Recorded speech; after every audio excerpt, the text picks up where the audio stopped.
इस क्वेश्चन में पूछा गया है कि सेकंड पीरियड के एलिमेंट्स दिए गए हैं और इनका increasing order of first ionisation energy बताना है।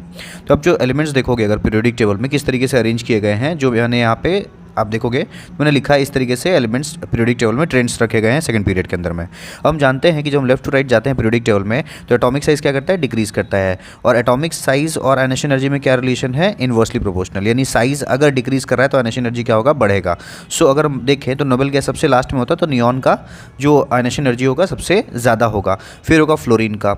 यहाँ नाइट्रोजन ऑक्सीजन में एक्सेप्शन आता है। फिर हम यहाँ देखेंगे बोरॉन बेरिलियम में एक्सेप्शन आता है। क्या है कि यहाँ अगर आप देखोगे तो ऑक्सीजन के केस में 2p4 इलेक्ट्रॉनिक कन्वर्शन और नाइट्रोजन के केस में 2p3, which is half filled. और हाफ फिल्ड होने की वजह से नाइट्रोजन के इलेक्ट्रॉन्स को निकालना ज़्यादा स्टेबिलिटी की वजह से थोड़ा दिक्कत करता है, तो नाइट्रोजन का आयनेशन एनर्जी ज़्यादा हो जाएगा ऑक्सीजन से, और बोरॉन का कम हो जाएगा बेरिलियम से due to penetration effect. Penetration effect का मतलब क्या हुआ कि हमें अगर सेम सेल में देखेंगे तो एस से इलेक्ट्रॉन को निकालना ज़्यादा